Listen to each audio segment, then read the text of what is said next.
Good morning, good afternoon, good evening, wherever you are in this world. Go on and smell the flowers, cool the soup. Let's take 10 minutes to get caught up on our news. I'm Coy Wire. This is CNN 10, where I simply tell you the what, letting you decide what to think. We start today in Iran, where now we have a clearer picture of who will be leading the country following the death of Supreme Leader Ali Khamenei. The Iranian government has announced that Khamenei's second son, Mujtaba Khamenei, will succeed his father as the country's new supreme leader. He'll take over a role his father held for nearly 4 decades before being killed in the U.S.-Israeli airstrikes last month. It's a move that U.S. President Donald Trump has previously indicated would be, quote, unacceptable, and Israel has pledged to target any successor. Our Isabel Young has more on the implications this pick could have within Iran and throughout the region. Mujtaba Khamenei is Iran's declared new head of state, the spiritual leader for a brutal regime his father came to embody before he was slain by Israel and the US in joint strikes. Alongside his father, Mujtaba's mother and wife were also killed in US-Israeli airstrikes. The signal regime is sending is continuation. We're still holding together. It's more of the same. And in fact, we're going to become even more hardliners than we were before. All the military pressure that the country is under is not going to get us to shift position. Born in Mashhad in 1969, Mujtaba Khamenei served in the Iran-Iraq War and studied in the holy city of Qom. Mujtaba Khamenei has strong links with the security establishment, the Islamic Revolutionary Guard Corps, as well as the Basij paramilitary force, relationships he's likely to foster if he wishes to rule in the same vein as his father. But the junior Khamenei could struggle for legitimacy, even among supporters of the regime. He's not a well-known cleric and has not held government office. And a father-to-son succession may not be palatable to the supporters of a revolution that overthrew a monarchy. To Scotland now, where a huge fire engulfed an historic building near Glasgow Central Station. Fortunately, no casualties have been reported at the time of this taping, but the fire destroyed several places of business and caused major travel disruptions. More than 60 firefighters fought the blaze, which started in a vape shop on Sunday, according to the BBC. People were told to stay clear of the area and to keep all windows closed. Opening in 1879, Glasgow Central has become Scotland's busiest station, and all train services were expected to be cancelled until at least the end of Monday. Pop quiz hot shot. What year were the first Paralympic Games held? 1950, 1960, 1970, or 1980? Gold medal if you said 1960. The first Paralympic Games took place during the summer of 1960 in Rome, Italy, featuring 400 athletes from 23 countries. The first Winter Paralympic Games took place in 1976 in Sweden.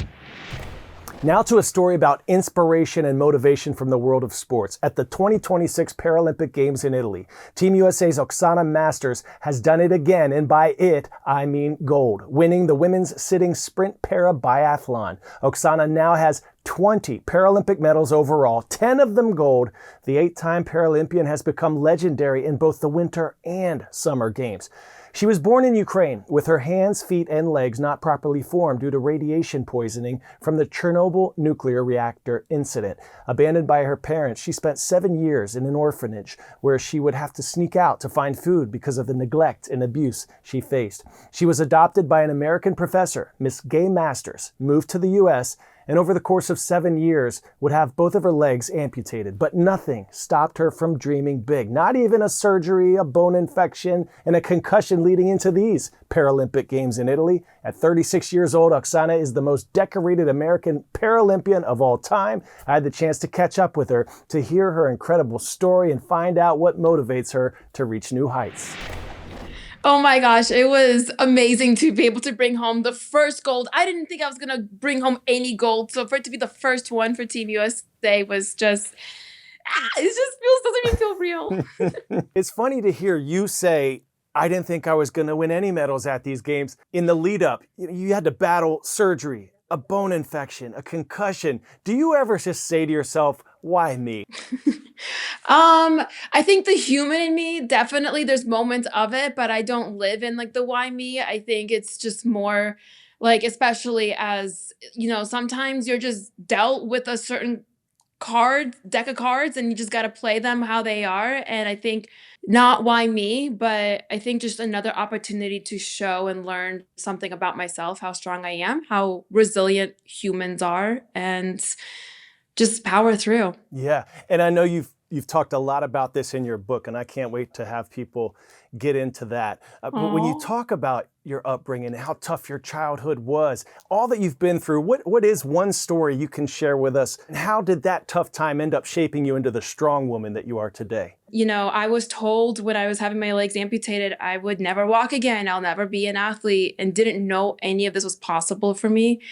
And I think for those little kids and people that are watching, if someone's telling you no, don't be afraid to be that first one for the next person to see what's truly possible. And if you're doing it alone, do it the best you can, and just, you're going to create an opportunity for someone in the future. As superhuman and all these superpowers you seem to have, do you ever have that invader of the mind creep in and try to tell you, just give up, you're tired, you're injured, you've already accomplished so much? Do you ever feel that? Yeah, I feel that. And honestly, I felt that every single 3 weeks leading to the games. And it happened on my most recent race yesterday, where I got 4th place, and it didn't end up going my way. For me, I am an athlete and a person that believes in finishing what I start, whether it puts you on top of the podium or it puts you dead last or a DNF. I want to finish what I can if I have the ability to do so. And I think, it's easy to lean into that voice, but I would have so much regret if I did, and me pushing through and ignoring just to let that thought go in one ear and out the other. Like, I see you, not today. Thank you. And just listening to the voice of my family, my community, and my team that showed up for me to help me be where I am right now. A digital basketball court is making big waves at the Big 12 men's and women's conference tournaments in Kansas City. It's like a transformer. You can swap out team logos, the advertisements. Some seem to love it, some not so much. The court is built from a layered system. Individual panels made of tempered safety glass and ceramic dots for grip on the top. Then LED panels, which can be changed at the touch of an iPad. And finally, metal springs beneath it all to add elasticity to the floor's substructure. This is the first time this technology has been used for official collegiate games in the U.S.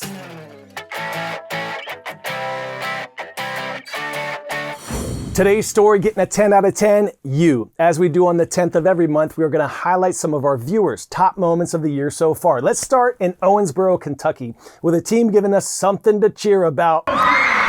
The Burns Middle School cheerleaders just made school history, winning a national championship at UCA Nationals in Orlando in the junior high game day non-tumbling division with teamwork, determination, and a 3.73 team GPA. They are proving they've got the spirit and the smarts. Way to stick the landing. Next up, we're headed to Illinois, where one team finished their season with a bang. The Effingham Mustangs, 5th grade girls basketball team, galloping past the competition, wrapping up their season with a dub, giving Mrs. Bowman's class at Central Grade School plenty to celebrate.